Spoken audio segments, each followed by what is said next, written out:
I'm going to be answering question 6 of the evaluation, what have you learned about technologies from the process of constructing the product, and I'm going to try and do it in as chronological order as possible. I'm going to be inserting some clips for you to show different things, and just generally I'm going to be talking to you about what I've learned about technologies. So one of the first things I'm going to be talking about is what I used for my photo shoot, the equipment I used for my photo shoot. I used a Canon 550D camera with a shutter speed of 1/80 and an aperture of 22. I decided on a shutter speed of 1/80 to keep it in time with the flashlights I was using. I was using Studio Umbrella flashlights, and they do have a very specific name which I'll put somewhere on the screen. Currently I just haven't written it down here, which is helpful. I was using Flashlight Studio lights, so I needed to keep it in time, so I chose 1/80, and I chose an aperture of 22 because I didn't want the photos to overexpose when I used the lights. I used a Tamron autofocus 10-50mm lens, and I use this specific lens because it has autofocus, which is helpful for me if I was trying to get the right picture, and it's also the most flattering lens and lens size for portraiture itself, and obviously because I was taking pictures of people's faces and that kind of thing, I wanted to make them look nice. I didn't want to make them look unflattering or anything, so I decided to choose that specific lens. And like I've already said, yeah, I talked about the Studio Umbrella flashlights. I'd never really used a professional camera before I actually did this. My mum has a Nikon one, but I'm not sure what type it is. But I've used that a couple of times at best. I don't actually know how to use it really.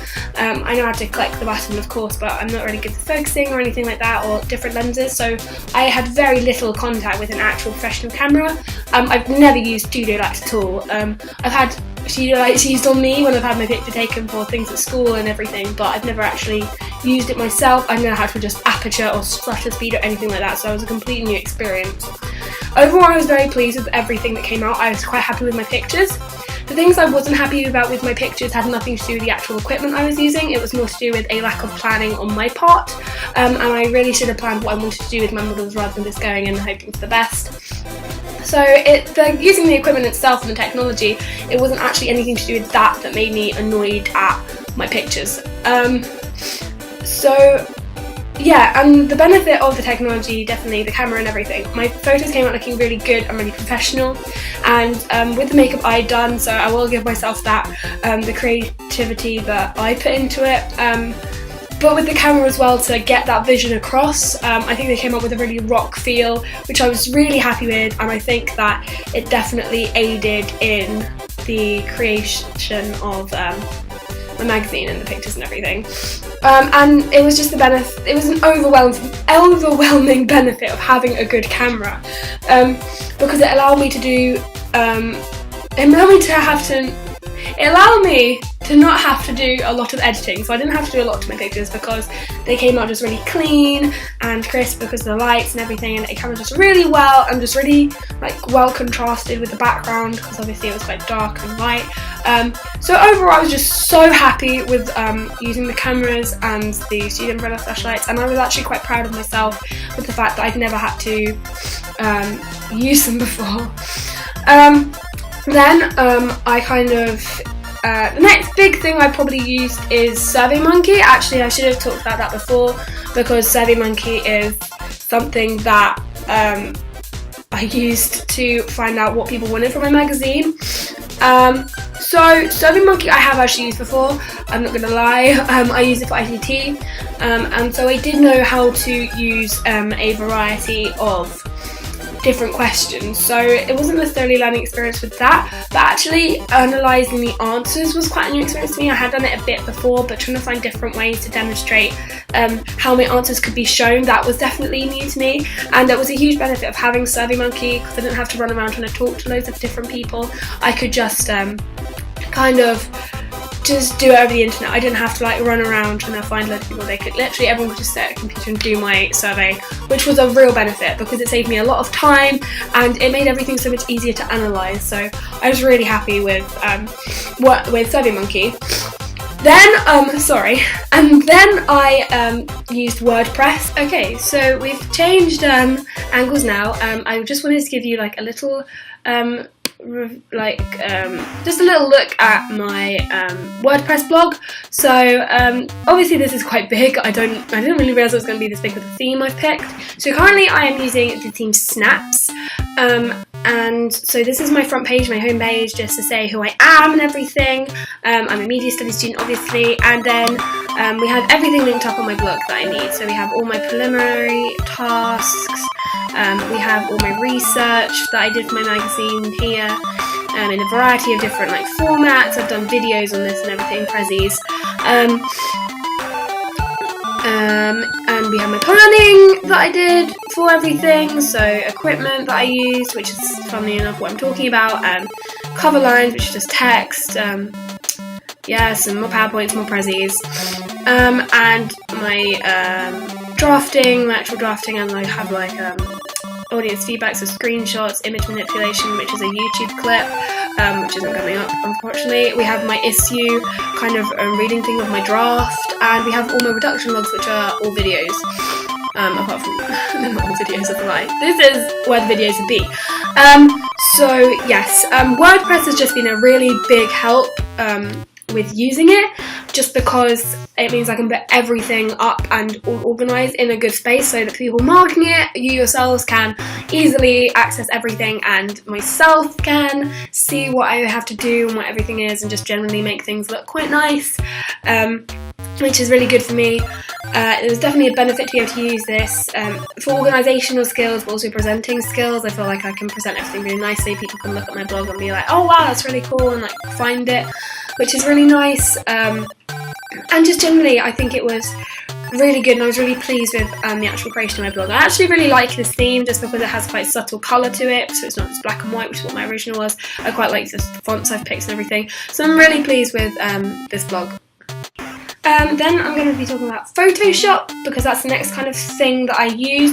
I've never really used Photoshop. The most that I've ever used it for is pretty much cropping some stuff maybe, or just putting it into a different format, creating my little banners for my blog. That's pretty much the most that I've done with it. And I didn't really use Photoshop a lot for this either, just because with the benefit of having a good camera, I didn't have to do a lot of kind of editing or sharpening or anything like that, just because the cameras were so good that I didn't have to do that. So that was a benefit of having the cameras, but also kind of a downside because I didn't really get to use Photoshop at all. What I did do, however, is I did add effects to my cover image and a few more of my images, and I used the action called Cold Nightmare. I'm actually going to put in a clip of me creating this image, or one of the images that I created using the action.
So I had to remove my photo's background, actually load the action, do a lot of things with that kind of thing. So it was definitely quite a difficult task, to be honest. Removing a background, I feel like, is a quite difficult task. I haven't quite mastered it. I'm not going to pretend that I have, but it did make a big difference to the look of pictures, and it was a very helpful thing. It made my pictures more prominent and dark, which is definitely what I wanted. So it was a really good aid to have. I don't think I mastered it, but I definitely learned things about how to use it. So I definitely did learn about different technologies I can use to edit my pictures, and I definitely did learn how to remove a background, or the majority of a background anyway. So I did have that, which I was very grateful to have. And then I used InDesign to make my magazine, of course. I have used InDesign before, but very basically. I had a friend showing work where I had to use InDesign and make a magazine pretty much, but it was very basic. I didn't know how to do any of the stuff I know how to do now. So I didn't know how to crop pictures, I didn't really know how to put pictures in, I didn't know how to change the background colour, which I've done for this, although I don't know how I'll keep keeping it at this stage. We'll have to see in the final copy. Oh god, I don't know if I'm allowed to say that. Oh god. But it just, yeah, don't think I should. I didn't know how to. I didn't know how to crop pictures. I didn't know how to add in text easily. I didn't know how to make it into columns. I didn't know how to do half the stuff. So it made it more into a booklet than that sort of thing. But now I know how to do all the things, which is such an amazing tool. And it's much easier to create a product with InDesign than any other thing that I've used. So I'd have used Word if I'd have had to do it by myself.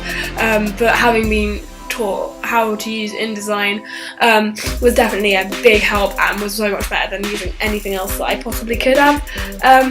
Having the guidelines made everything uniform, everything was flowing. Text wrapping meant I didn't lose any text when I made pictures. I could crop them more easily. I just had to adjust the frame. I got to make buttons and little things like that, and box out texts, and just really make my magazine look real and uniform, and just generally just really good, which made me really happy. I wanted it to look real, and I definitely think that it does, and I think that was pretty much all helped InDesign. And I'd never really used InDesign to its full potential before, and I think I definitely have now. And it's so much easier not to have to crop everything all over the place. So yeah, I'm really pleased with using InDesign. And Movavi is the final thing I'm going to be talking about, which I did actually use for WordPress, which was funny. Movavi was definitely a benefit. It really helped me with showing off different parts of my blog. I'm definitely going to use it a lot more now for other things. It helped me with like creation processes and everything, and was just generally a really helpful tool. Same with QuickTime Player. I used them for very similar things, so I'm just going to group them together. They were both a big benefit about recording my screen for my processes, to demonstrate how I did things, that kind of thing. They were definitely a huge help there. And they were just a big benefit to have, really. I'd never used Movavi, I'd never used QuickTime Player for the recording of screens, so that was something new that I got to do with it. So I'm very grateful to have had that kind of technology to use, and I definitely learned how to use them. Like I did with all of my technology, I learned how to use all of them. So that's just been one of the most amazing things about doing this, has been the learning how to use different technologies. So I'm really pleased with everything that I've done, and that's what I learned about technologies from the process of constructing my product, my magazine.